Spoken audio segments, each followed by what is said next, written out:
more credit than what's deserved, right? You see some posts or comments, whatever, people do things and they be like, so glad Kendall came in your life. I'm so glad you healed, whoop the whoop the whoop, right? Please understand, I didn't heal my wife. All right.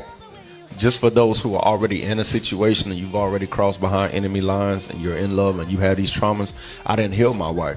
As a husband, what I'm supposed to do is manage, orchestrate, and create the right environment for her to process through it safely, intelligently, accurately, and securely on her own, because you can't rob any man or woman of their journey of self-discovery. You can't be God.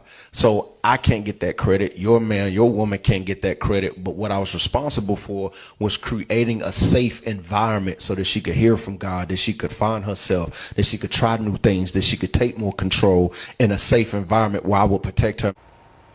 This right here is so powerful. Now, I don't know the details, but this was a clip of Fantasia and her husband Kendall talking about her healing and growth.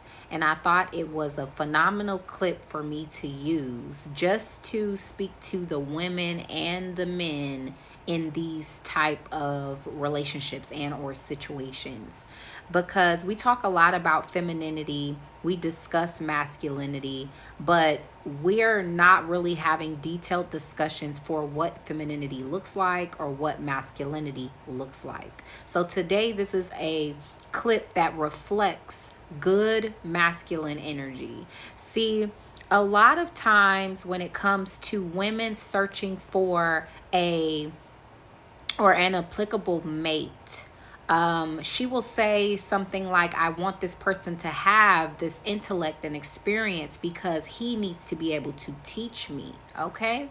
And a lot of men have that same perspective as it relates to finding a partner, that they want someone that they can teach. Now, here's where things get a little difficult around the teaching concept as it relates to relationships. There are different ways to teach. Now, there are teachers that believe that teaching equals holding your hand for every step. Some people believe teaching means cheering you on and never pointing out previous failings, but all things positive, right? And then you have people that perceive themselves to teach that don't correct, don't criticize, don't even give a lot of verbal feedback, but they demonstrate. And those are different aspects of teaching. Now, in my opinion, a good teacher or leader, which to me they're one and the same, but you choose with your own mind, a teacher and a leader tend to carry some of the same attributes in my opinion. And a good leader and or teacher will assess the capabilities of the person that they're trying to teach and or lead. Now, even though we have this common conversation about what a masculine man is, what a feminine woman is, and we tend to discuss these characteristics as bullet points, as if to say that a man can't stray from this list of attributes that make him masculine, or a woman can't stray from this list of attributes that make her feminine. But we all know when we really get down to the baseline and get introduced to these people, there are gray areas that we might need to bend or understand, because masculinity is not a specific term per se. It encompasses an array of attributes, some of those being more masculine than other attributes, but they're all still considered masculine. You see what I mean? So we have to be more broad in our understanding instead of being extremely precise and narrow minded, because a really good teacher will assess his woman and understand how she learns and what she requires, basically the environment that she needs to be the most fruitful. And a good man, a good leader, will create that environment for his counterpart.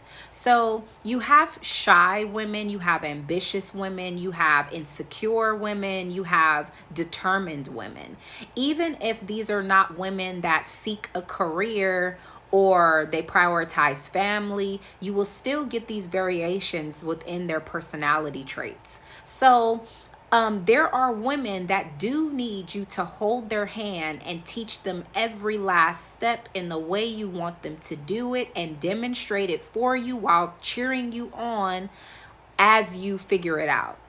Then you have people that just need to be cheered on while they put in effort. Then you have people that don't need any of that. What they actually need is to see you evolve, to see you take steps, to see you create a better person within self so she can see how it's done and apply it to herself with her own logic and understanding and awareness within herself. Now, if he's a good teacher, he's going to know that his first order of business is understanding the way that he teaches and the way his partner understands to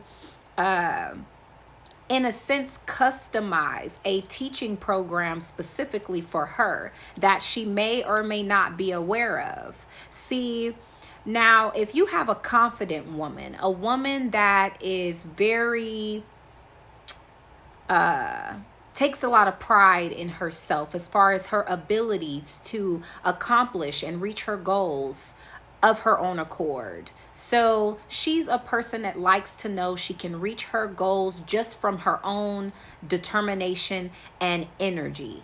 You see what I'm saying? As a partner, what you want to do, if you are a man who's a good leader, is you would assess that characteristic and understand that the holding hand method may not be the most effective. You may make her feel instead like she's incapable instead of encouraging her to propel herself forward. So you may try the cheering method, or you may try waiting on her to inquire. You may also try demonstrating to her and either wait for her to ask for assistance or stand next to her and demonstrate how you would do it if this was something confusing to do. Allow her the option to choose if this will work for her and support her decision because you understand that she comes from a place where she wants to make her own decisions. You see what I'm saying? And this makes a big difference in relationship. Yes, a woman does want to be taught and led by her person, by her husband, but she also wants to do that with respect. She also wants to be allowed to prove herself to her husband. So there's a fine line between teaching and creating an environment where she feels like she needs this lesson to be her best self versus teaching her and giving her the sense of the environment that says you're capable of anything and I support you 100% of the way because I trust your judgment. I trust the direction that you're choosing to go in. I trust your goals that you set in front of you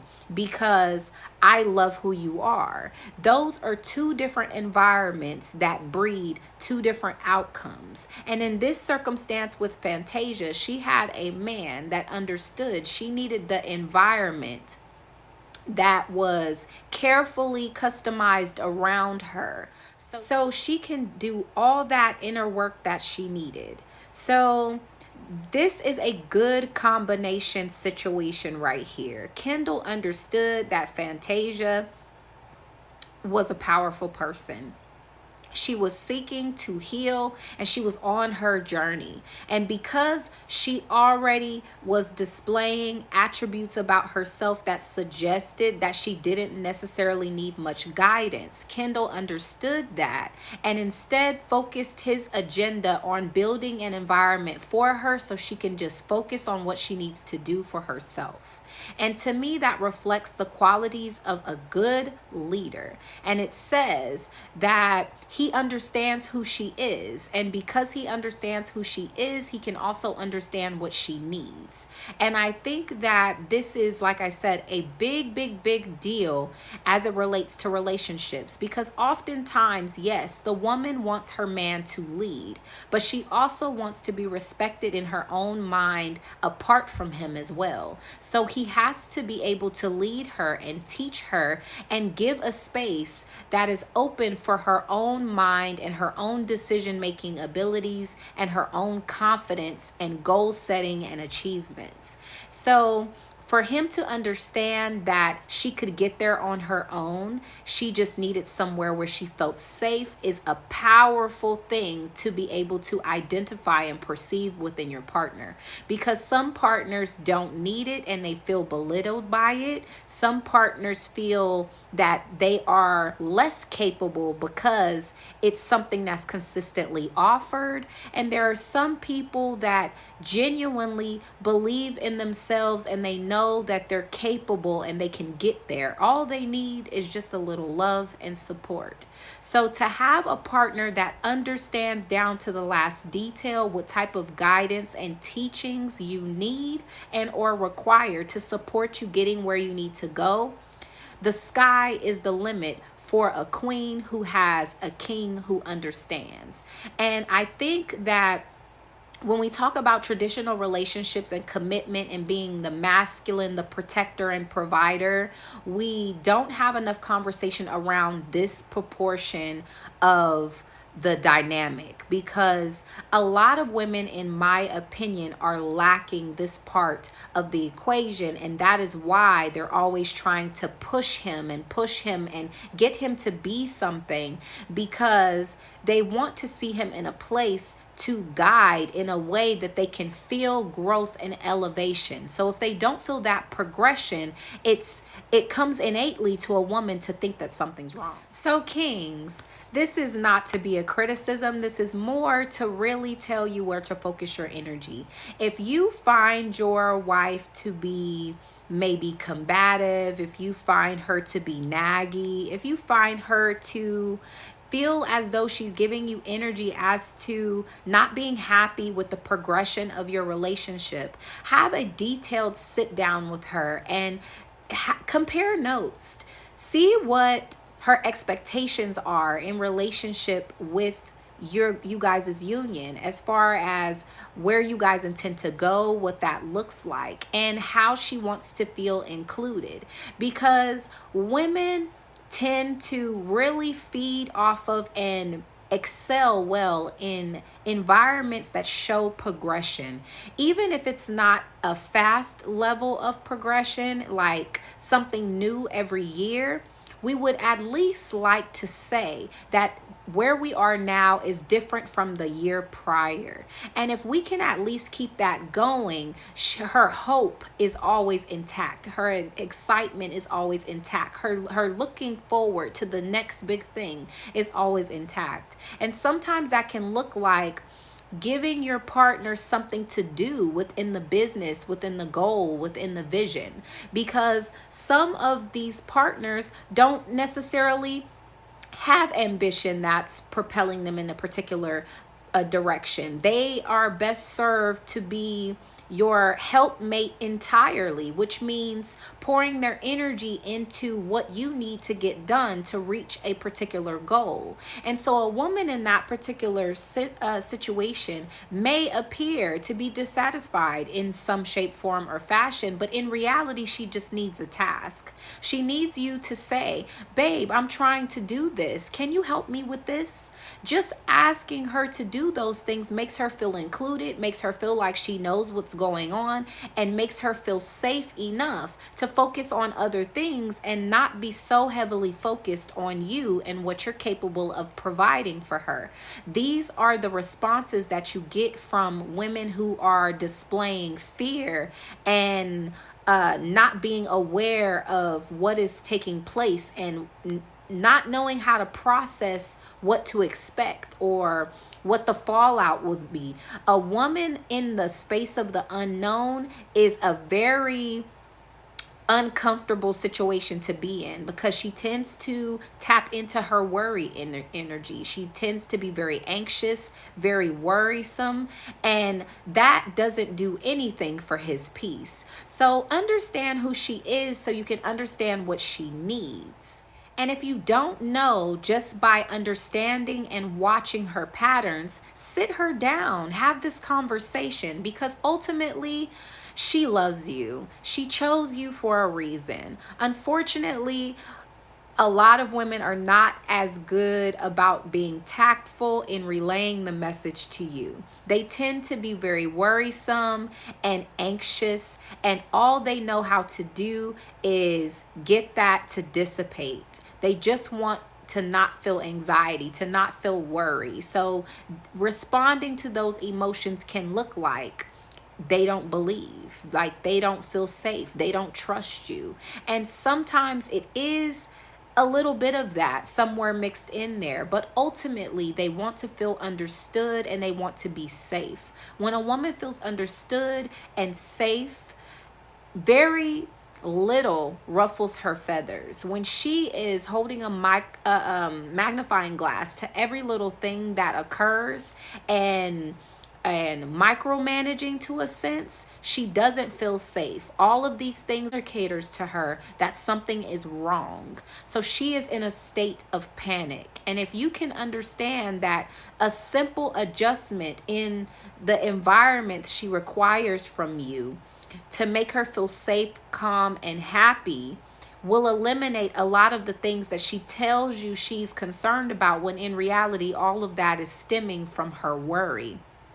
And all of those things would typically go unnoticed in other scenarios because they're so fulfilled and they feel so safe and they feel like they have so much access to their calmness that the things that would ruffle their feathers normally wouldn't take them there. So as a leader, as a provider, as a protector, knowledge of your partner and what makes them feel safe is key. Because if you can provide that, she tends to be very flexible in other areas of her existence. It's when she doesn't feel safe that she can be the most destructive to a relationship. And sometimes it's knowingly and sometimes it's unknowingly.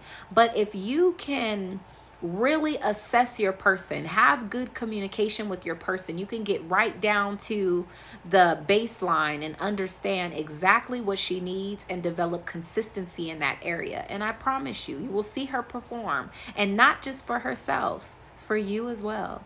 Peace.